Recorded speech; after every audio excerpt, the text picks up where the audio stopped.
Os Homens Explicam Tudo pra Mim, da Rebecca Solnit. Vamos falar sobre mansplaining, sobre a questão do julgamento do caráter da mulher e a questão da família e o feminismo. Bora!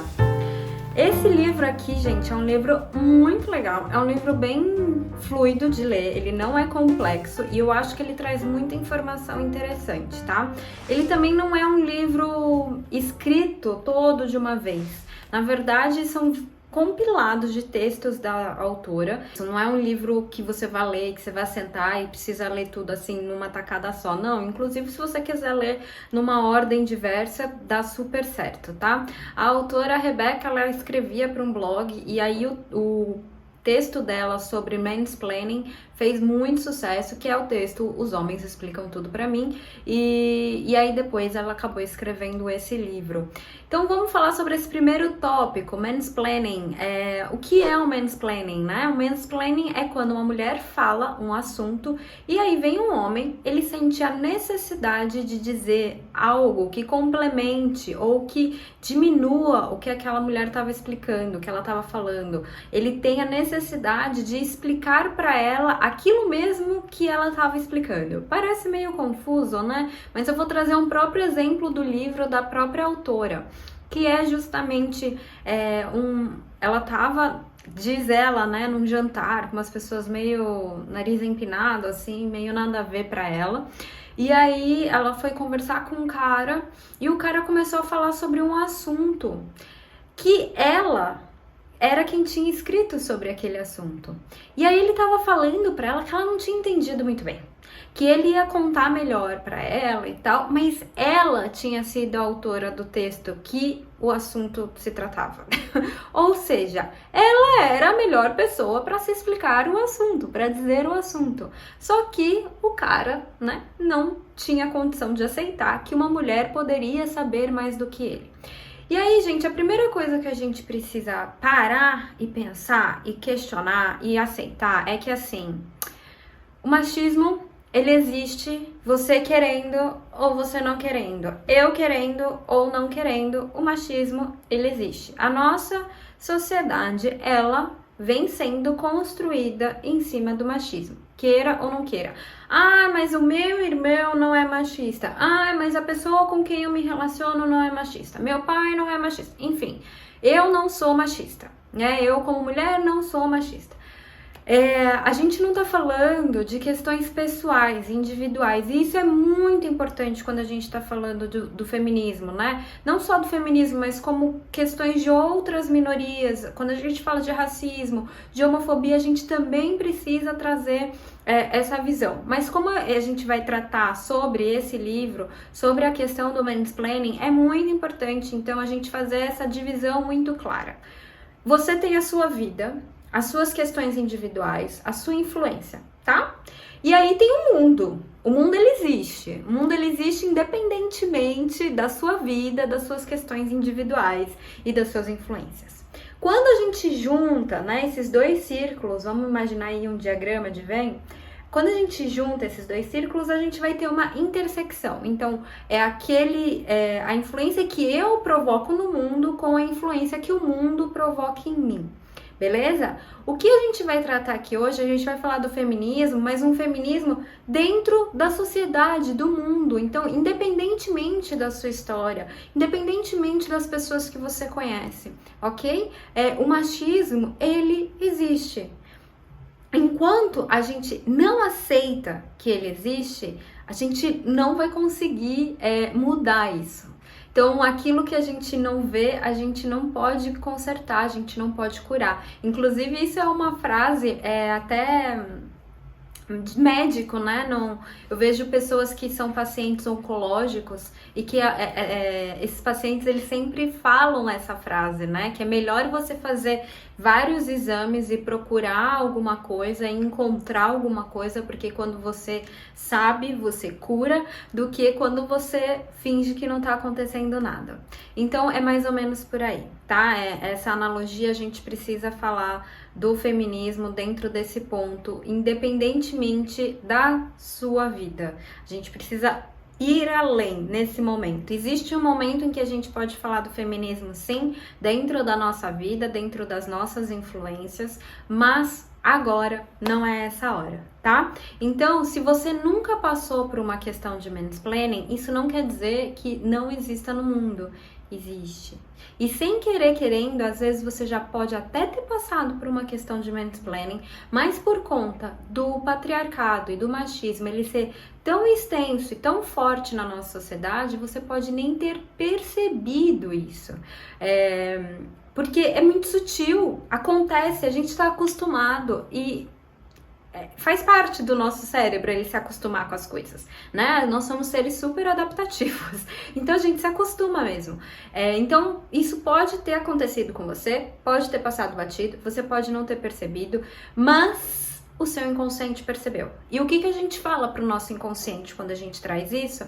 A gente fala, nossa, talvez eu não saiba muito bem, né? Talvez eu não saiba explicar muito bem o que isso significa. Talvez ele saiba mais do que eu. E, sem querer querendo, né? A gente vai perpetuando essa situação. A gente vai entrando cada vez mais numa síndrome da impostora, que, entre parênteses, não é uma síndrome, a síndrome da impostora. Síndrome, né? É um nome que pegou popular, mas não é uma síndrome. Fecha parênteses. Mas a gente vai alimentando isso, e isso vai retroalimentando uma cadeia muito maior, né? Então, eu acabo entrando na síndrome da impostora, sem nem perceber, nem entender quando isso aconteceu comigo, vou achando que eu não sou suficiente capaz, vou prorrogando cada vez mais as minhas coisas para colocar no mundo, porque eu sempre acho que pode melhorar, não vou colocando. E do outro lado a gente vai tendo homens, por exemplo, que não têm ou que sentem menos, homens, eles sentem síndrome do impostor, é importantíssimo destacar isso, que não é algo voltado para o público feminino, mas eles sentem de uma forma diferente, eles sentem em assuntos diferentes do que das mulheres, tá? Mas enfim, e esses homens, eles vão tendo menos medo ou vão tendo mais coragem de colocar suas coisas no mundo mesmo com medo. Por quê? Porque é como se eles tivessem mais chances de errar. E as mulheres, infelizmente, por conta de tudo que tá aí, elas se sentem que é como se elas tivessem menos chances de errar, né? Então, é importante a gente deixar isso tudo muito bem claro e entender que o feminismo não é sobre mim, ou sobre você, ou sobre o que eu acho, ou sobre o que você acha, ou, enfim, não é uma questão individual, é uma questão para além de nós, né? Eu sei que, geralmente, homens ou mulheres que têm uma visão do feminismo muito radical, ou uma visão do feminismo que é muito extremo, que chega a ser até ser violento, né? E essas mulheres acabam tomando isso como feminismo e não uma luta válida e que precisa acontecer. Essas pessoas geralmente elas se sentem atacadas, assim, os homens eles se sentem atacados, como se a gente estivesse falando, olha, você é uma pessoa ruim, olha, você tá fazendo mal pro mundo. E é fundamental, mais uma vez, dizer que isso não é uma questão de um homem, não é uma questão para um homem, não é um homem o problema, não são os homens o problema é um sistema que está além do homem, além da mulher, além do gênero, que existe ao nosso redor, tá? Bom, a segunda coisa que eu quero falar com você é sobre a questão do julgamento do caráter da mulher. Então, é uma coisa que o livro trata e que é muito interessante, né? Você pode perceber quando alguma coisa acontece, o que vai ser colocado em xeque é o caráter da mulher. Então, assim, se ela traiu ou não traiu, imagina, por quê? Porque ela é uma pessoa que presta, ela não presta. Inclusive em casos que a gente pode ver que estão sendo julgados ou que já, na verdade, que já tiveram, né, o seu julgamento finalizado, mas que ainda cabe recurso, que a mulher é colocada como a louca, como a que mente, Então, o próprio caráter da mulher é colocado em questão. E isso vem sendo feito desde sempre e continua sendo feito. E quando a gente coloca o caráter em questão, a gente entra num nível muito subjetivo em que a gente não consegue mais discutir, né? Porque aí vai entrar uma questão muito mais de opinião do que de fato. E a gente, no momento em que o caráter ele é colocado em dúvida, a gente perde a credibilidade. Então a mulher acaba perdendo a credibilidade e tudo que ela vai falar dali pra frente já não é mais considerado. Então é muito cruel, né, quando a gente pensa nisso como um todo. Porque, de novo, mais uma vez, né, existe todo um sistema ao nosso redor que vai nos influenciar para que a gente continue perpetuando as coisas do jeito que elas estão agora, que é o machismo e o patriarcado muito fortes, tá? E a terceira questão que o livro traz e que eu acho muito importante da gente conversar é a questão da família e do casamento. E como o casamento, ele ainda traduz questões machistas. E o livro, inclusive, traz sobre casamentos que são homoafetivos. Então, a questão não é nem necessariamente uma mulher cis, né, o gênero, uma mulher apresentar lá num casamento heteronormativo. Não é isso. É justamente o papel. Então, quem dentro de uma relação mesmo homoafetiva, que tem um papel social feminino no sentido de cuidar da casa, cuidar dos filhos, essa pessoa, ela também acaba sendo vítima do machismo e do patriarcado do sistema como um todo. Então isso é muito interessante. Uma outra questão que o livro retrata é sobre a questão do sobrenome, da mulher adicionar, né, o próprio sobrenome do marido. E se você pensar, gente, isso é muito louco, muito louco. Por quê? Porque é uma forma de apagamento, muitas vezes, e era, na verdade, né, hoje em dia nem sempre mas antigamente era uma forma de apagamento da família da mulher. Então é como se ela não tivesse heranças hereditárias femininas, ela não tivesse uma linha feminina atrás, ancestral a ela. Então isso era tudo apagado. O sobrenome dela era retirado e colocado o do marido. Então a família masculina, o nome masculino, ele ia se perpetuando, enquanto o nome feminino ele não ia, ele ia se apagando. E isso a gente ainda vê hoje em dia, né? Talvez com uma força menor, porque às vezes a gente acaba carregando o nome da mãe, mas o nome da mãe muitas vezes ele não passa para a próxima geração, quando a gente ainda já não exclui, né, o nosso sobrenome e não inclui o do marido, e como o do marido acaba sendo o último, a gente acaba usando. No Brasil a gente tem um costume maior, né, de usar o último sobrenome. Nos Estados Unidos tem o costume de usar o primeiro sobrenome, e o do marido, ele acaba entrando em último lugar, e aí a gente acaba virando fulana de tal e o sobrenome do marido.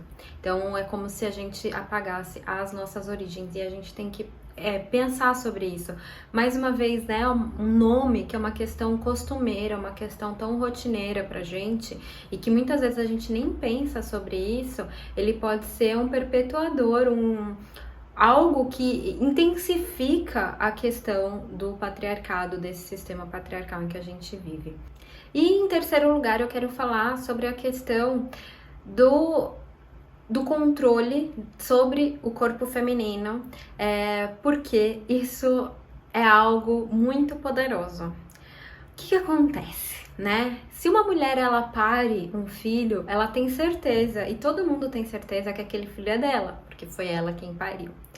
E quem é o pai, não necessariamente a gente pode ter certeza. E eu não tô colocando aqui em jogo a questão do caráter da mulher, dizer que o filho é dele ou não é, né? Mas se a gente voltar tempos atrás, quando a gente tinha muita coisa em jogo, quando o sobrenome, quando a paternidade era uma coisa super importante, por conta de você casar, por conta de você herdar determinadas coisas, né? Então era muito fundamental. Então, olhando para trás, essa necessidade de saber de quem era o filho era fundamental.